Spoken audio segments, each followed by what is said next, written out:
বকেয়া পাওনার দাবিতে চট্টগ্রাম ইপিজেড এলাকায় সড়ক অবরোধ করেছে জেএমএস গার্মেন্টস কারখানার কর্মীরা। দুপুরে কারখানার শতাধিক কর্মী রাস্তায় নেমে আসেন। তাদের দাবি, কারখানাটি লে অফ ঘোষণার পর পাওনা পরিশোধের প্রতিশ্রুতি দিলেও মালিকপক্ষ তা রাখেনি। এমনকি মালিকপক্ষকে খুঁজেও পাওয়া যাচ্ছে না।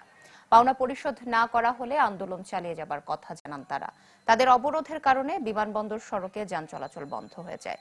ফলে ব্যারিকেডের দুপাশে সৃষ্টি হয় যানজট। উৎসবের খুশি হবে নগদে বেশি, কারণ ঘন্টায় ঘন্টায় আছে গিফট জেতার সুযোগ। আমরা চাকরি করি, আমাদের বেতন দিবে। আমাকে দাবি কিসের? আমাদের যে জাকাত দিচ্ছে, যে আমাদের দাবি আছে, আমরা কর্ম করেছি, আমাদের টাকা দিবে। আপনারা কি চান? আমরা আমাদের বেতন বোনাস চাই। আবার ফ্যাক্টরি খোলা চাই। কোন মাসের স্যালারি পান নাই? আমরা ফেব্রুয়ারি মাসের স্যালারি পাইনি। আর বোনাস? বোনাসটা রানিং মাস চলতেছে, ফেব্রুয়ারি মাসের বেতন চলতেছে, রানিং মাসের বেতন সব ফেব্রুয়ারি দিচ্ছে, তারপরে বোনাস আছে।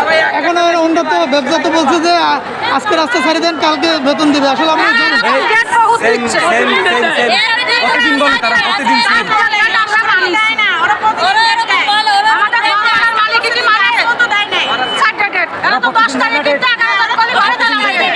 আপনারা কোনোভাবেই রাস্তা ছাড়বেন না? রক্ত দিয়ে দিল, আমরা রাস্তা ছাড়বো না। আজকে যুদ্ধ করবো, রক্ত দিব দরকার। আমাদের আজকে নোটিশ এই পর্যন্ত একে একে 7 বার নোটিশ দেওয়া হয়েছে ব্যবসা কর্তৃপক্ষ থেকে।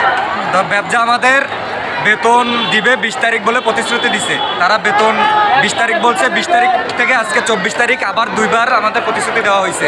তো এখন পর্যন্ত আমাদের সেই টাকা, সেই বেতন বোনাস আমাদের কিছুই এখন পর্যন্ত পাই নাই আমরা। আর দ্বিতীয়ত আমাদের এখানে আমরা ভাড়া থাকি, আমরা প্রত্যেকেই ভাড়াটিয়া। এখানে আমরা এক একজন এক এক দেশ থেকে আসছি, চাকরি করি, তা আমরা বেতন পাই, আমাদের সংসার সামলাই। সবার সংসার আছে, সবার ফ্যামিলি আছে, তো সবার পেটে ক্ষুধা আছে। তো এটা আমাদের কোম্পানি কেন বুঝতেছে না? তো কোম্পানি দিবে, দিতে হবে, আজকেই দিতে হবে বেতন। আজকে না দিলে আমরা সড়ক ছাড়বো না।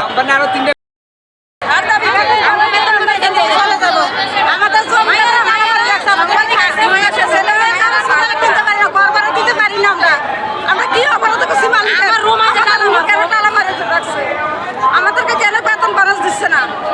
উনি মোটর দিতেছে, উনি জিএমের এটা তো দিতে পারবো না কেন? আমরা উনির কাছে এটা দাবি চাই, আমরা তারা কিছু লাগবে না।